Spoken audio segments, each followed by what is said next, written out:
नमस्कार दोस्तों, स्वागत है आपका अपने चैनल धार्मिक ज्ञान डबल वन में। आपसे रिक्वेस्ट है कि वीडियो को अंत तक जरूर देखें। वीडियो पसंद आए तो लाइक करें, साथ ही दोस्त, रिश्तेदार में शेयर एंड सब्सक्राइब जरूर करें। इससे हमें वीडियो बनाने का मोटिवेशन मिलता है और इस तरह की सच्ची धार्मिक ज्ञान की बातें लाते रहेंगे। आज हम वस्तु घर में लाने का चलन होता है। लोग इस दिन नए वाहन, वस्त्र, सोने चांदी तथा स्टील से बने बर्तन आदि लाते हैं। लेकिन दोस्तों, अगर आप धनतेरस के दिन मोरपंख लेकर अपने घर पर आते हैं और इसे एक विशिष्ट दिशा में विशिष्ट स्थान पर रखते हैं, तो आपको इसके बहुत ही शुभ परिणाम देखने को मिल सकते हैं। ये मोरपंख आपके भाग्य को प्रबल बना देंगे, आपकी दरिद्रता को पूरी तरह से समाप्त करके आपको धन संपत्ति प्रदान कर सकते हैं। मोरपंख को धनतेरस के दिन लाना बहुत ही शुभ माना जाता है और खासकर माता लक्ष्मी को मोरपंख सबसे अधिक प्रिय होता है। अगर आप इसे लाकर अपने घर में स्थान देते हैं तो माँ लक्ष्मी की कृपा आपको प्राप्त होगी। दोस्तों, वास्तुशास्त्र में मोरपंख का बहुत अधिक महत्व होता है। वास्तुशास्त्र के अनुसार मोरपंख का घर में होना बहुत शुभ होता है। यह जिस स्थान पर भी होता है वहाँ की नकारात्मक ऊर्जा को नष्ट कर देता है। शास्त्रों में मोरपंख को सुख समृद्धि का प्रतीक माना जाता है। यह अत्यंत चमत्कारिक होने के साथ ही घर के वास्तु दोषों को भी कम करने में सहायक है। लेकिन वास्तुशास्त्र में मोरपंख को घर में रखने के नियम बताए गए हैं। मोरपंख घर में रखते समय इन नियमों का पालन अवश्य करना चाहिए, तभी इसका सकारात्मक प्रभाव देखने को मिलता है। वास्तुशास्त्र में मोरपंख को रखने की सही दिशा और स्थान के बारे में बताया गया है। अगर आप अपने घर में मोरपंख को उसके निश्चित स्थान और दिशा में रखते हैं तो यह घर के अंदर की नकारात्मक ऊर्जा को खत्म कर देता है। मोरपंख घर में रखने के बहुत से फायदे हैं, लेकिन धन संपत्ति के आकर्षण के लिए इसका सबसे अधिक उपयोग किया जाता है। अगर आपके घर में पैसे की तंगी है, धन का खर्च अधिक होता है, घर में पैसा नहीं आता है, तो आप अपने घर पर मोरपंख जरूर लेकर आए और उसे सही दिशा में स्थापित करें। यह निश्चित ही आपके धन में वृद्धि करेगा। वास्तुशास्त्र में घर में कितने मोरपंख रखने चाहिए, इसका रहस्य भी बताया है। आइए जान लेते हैं मोरपंख से जुड़े महत्वपूर्ण वास्तु नियम। दोस्तों, सबसे पहले हम जानते हैं मोरपंख के धार्मिक महत्व के बारे में। हमारे प्राचीन शास्त्रों में मोरपंख को इतना महत्व क्यों दिया जाता है? दोस्तों, हमारे प्राचीन पुराणों में मोरपंख को एक चमत्कारिक यंत्र माना गया है। इसका प्रयोग कई प्रकार की तांत्रिक क्रियाओं में भी किया जाता आ रहा है। तंत्र साधनाओं में इसका प्रयोग करके सम्मोहन, शत्रुनाश तथा बुरी शक्तियों को नष्ट किया जाता था। इसके अलावा ज्योतिष विद्या में भी मोरपंख का प्रयोग किया जाता है। ज्योतिष शास्त्र में मोरपंख से जुड़े उपाय भी बताए गए हैं। आयुर्वेद आदि ग्रंथों में विविध व्याधियों तथा रोगों को नष्ट करने में भी मोरपंख सहायक होता है। मोरपंख घर से बुरी शक्तियों को दूर तो रखता ही है, साथ सर्प आदि विषैले जानवर मोरपंख के भय से घर में प्रवेश नहीं करते हैं। इसीलिए वन में निवास करने वाले लोग इसे अपने घर के पास रखते थे। मोर से जुड़ी पुराणों में कई कथाएं लिखी हुई है। पक्षी शास्त्र में मोर से जुड़ी एक कथा का वर्णन मिलता है। प्राचीन युग में संध्या नाम का एक असुर हुआ करता था। वह बहुत ही शक्तिशाली और बड़ा तपस्वी था। गुरु शुक्राचार्य से विद्या प्राप्त करके संध्या नाम का असुर देवताओं को अपना शत्रु मानने लगा था। उसने ब्रह्मदेव और भगवान शिव से वरदान प्राप्त किया और बहुत अधिक शक्तिशाली बन गया। उसके बाद उसने स्वर्ग पर आक्रमण किया और कई देवताओं को बंदी बना लिया। लेकिन उस असुर को पराजित करने के लिए देवताओं ने एक योजना बनाई और उसके लिए उन्होंने मोर की सहायता ली।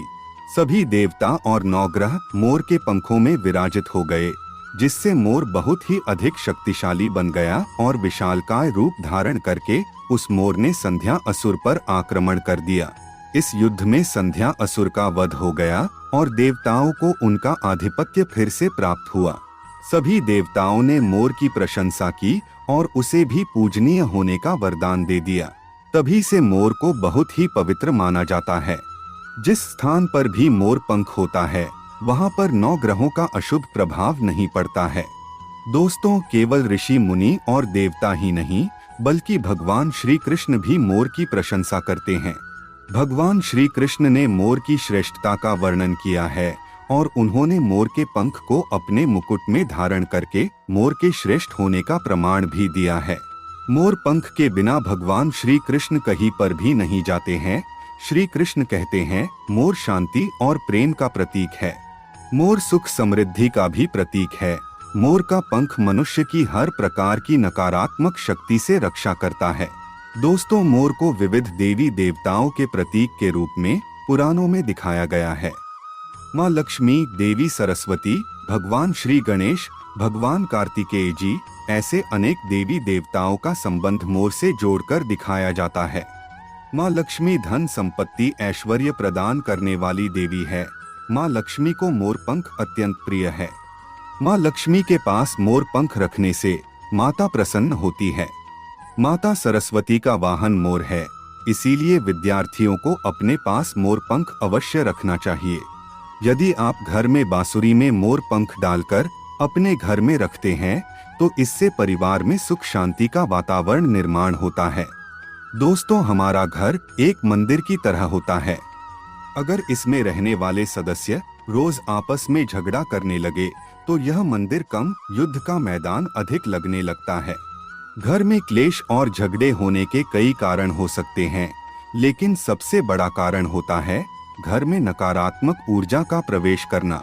लेकिन हमारे घर में ये नकारात्मक ऊर्जा आखिर कहाँ से प्रवेश करती है और इस नकारात्मक ऊर्जा को दूर करने के लिए कौन से उपाय करने चाहिए? वास्तुशास्त्र के अनुसार प्रत्येक घर में नकारात्मक ऊर्जा फैलाने वाली चीजें मौजूद होती है। इन वस्तुओं के बिना हमारा घर चल नहीं पाता है। इन वस्तुओं को तो हम घर से बाहर नहीं निकाल सकते हैं, लेकिन उस नकारात्मक ऊर्जा को अवश्य बाहर निकाल सकते हैं। इसके लिए हमें मोर पंख का प्रयोग करना चाहिए। धनतेरस के दिन आप 3 मोर पंख ले और उसे अपने घर के मुख्य द्वार के पास हवा में जोर जोर से हिलाएं। इससे आपके घर के अंदर की नकारात्मक ऊर्जा आपके घर से बाहर चली जाएगी। अगर आप रोज सुबह ऐसा करते हैं तो आपके घर के अंदर की संपूर्ण नकारात्मक ऊर्जा धीरे धीरे समाप्त हो जाएगी और आपके घर में सकारात्मक वातावरण का निर्माण होगा। इसी बात को ध्यान रखते हुए आज हम आपको बताएंगे कि घर में वो कौन सी 3 जगह है जहां पर आपको मोर पंख जरूर रखना चाहिए, और इन जगहों पर अगर आप मोर पंख रख देते हैं तो आपके घर में भी सबसे अधिक सकारात्मक ऊर्जा बनी रहेंगी। सबसे पहली बात, घर से नकारात्मक ऊर्जा को दूर करने के लिए अगर घर में नकारात्मक ऊर्जा है और परिवार के सदस्यों की तरक्की में अड़चनें निर्माण हो रही है तो आप धनतेरस के दिन अपने मुख्य द्वार के ऊपर गणेश जी की प्रतिमा रखें और प्रतिमा की दोनों ओर मोर पंख अवश्य रखें। इससे आपके घर में किसी भी प्रकार की नकारात्मक ऊर्जा प्रवेश नहीं कर पाएगी। यदि आपका मुख्य द्वार वास्तुशास्त्र के नियमों के विरुद्ध है तो आप मुख्य द्वार पर 3 मोर पंख अवश्य रखें। इससे वास्तु दोष समाप्त हो जाएंगे। दूसरी बात, ग्रहों के दुष्प्रभाव से बचने के लिए अगर घर के सदस्यों पर ग्रहों का दुष्प्रभाव है अथवा ग्रहों की स्थिति खराब चल रही है तो धनतेरस के दिन मोर पंख ले और उस पर गंगाजल अथवा शुद्ध जल का छिड़काव करे। फिर इसे ऐसे स्थान पर रख दे जहां पर ये किसी को दिखाई न दे। इससे गृह शांत होने में मदद मिलती है। तीसरी बात, बुरी नजर से बचने के लिए अगर घर के किसी सदस्य अथवा बालक को बुरी नजर लगी है या उस पर किसी की बुरी नजर का प्रभाव पड़ा है तो सोते समय उस व्यक्ति के तकिए के नीचे मोर पंख रखे और दूसरे दिन इसे किसी बहते जल में अथवा कुएं में डाल दे। इससे बुरी नजर उतर जाती है। चौथी बात, पढ़ाई में मन नहीं लगता है। अगर घर के विद्यार्थियों का पढ़ाई में मन नहीं लगता है, उनकी याददाश्त कमजोर है, पढ़ाई करते समय बार बार नींद आती है तो विद्यार्थियों को माँ सरस्वती के सामने मोरपंख रखकर दूसरे दिन उस मोरपंख को अपनी किताबों में रखना चाहिए।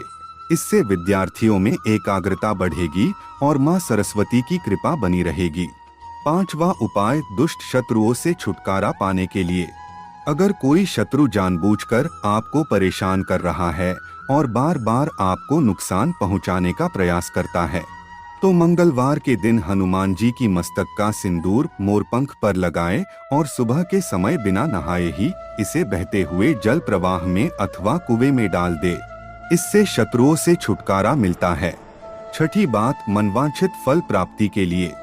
अगर मन की कोई इच्छा अधूरी है, कई दिनों तक कोशिश करने के पश्चात भी मन वांछित फल प्राप्त नहीं होता है, कार्यों में बार बार रुकावट आ रही है, तो आप राधा कृष्ण के मंदिर में जाकर भगवान श्री कृष्ण को मोरपंख चढ़ाएं, अथवा घर में ही श्री कृष्ण की मूर्ति पर मोरपंख लगाएं और अपनी इच्छा उनके सामने प्रकट करें। सातवीं बात, अगर पति पत्नी के बीच तनाव हो, अगर घर के अंदर क्लेश है, पति पत्नी के बीच बार बार झगड़े होते हैं, आपसी प्रेम कम होने लगा है, तो उनके बेडरूम में दक्षिण पूर्व की दिशा में मोरपंख रख देना चाहिए। इससे दोनों के बीच में प्रेम बढ़ेगा और आपसी मनमुटाव कम होगा। आठवां उपाय, धन में वृद्धि के लिए। अगर धन की कमी है, अचानक धन खर्च हो जाता है, तो घर में तिजोरी अवश्य बनाएं। तिजोरी रखते समय ध्यान रहे, तिजोरी को पश्चिम की दीवार पर सटाकर रखे और उसका मुख पूर्व दिशा की ओर हो। इससे देवराज की कृपा दृष्टि बनी रहेगी। साथ ही माँ लक्ष्मी की पूजा में मोर पंख रखकर उसे तिजोरी में रखे। इससे घर में सुख समृद्धि आती है और धन की कमी महसूस नहीं होती है। यदि धन की समस्या आ रही है, तो घर के अग्नेय कोण में अर्थात दक्षिण पूर्व दिशा में अपनी कमर से ऊपर कंधे की ऊंचाई पर 2 मोर पंख शुक्ल पक्ष में लगाएं। जल्दी ही धन प्राप्ति के नए अवसर प्राप्त होने लगेंगे। 9वां उपाय, आप किसी भी शुभ दिन मोर का एक पंख लेकर घर के किसी ऐसे स्थान पर रखें जहां पर आने जाने वाले लोगों की नजर सबसे ज्यादा पड़ती है। असल में मोर का पंख नकारात्मक ऊर्जा को अवशोषित करता है, इसलिए आपको इसको ऐसे स्थान पर लगाना चाहिए जहां ये सभी को नजर आए। मोर के पंख का ये उपाय न सिर्फ आपको बल्कि आपके घर के सदस्यों के जीवन में भी सुख और समृद्धि जरूर लेकर आएगा। तो दोस्तों, उम्मीद है आपको यह जानकारी अच्छी लगी होगी। वीडियो को लाइक जरूर करें और कमेंट में सच्चे दिल से जय श्री कृष्ण और जय मां लक्ष्मी अवश्य लिखें।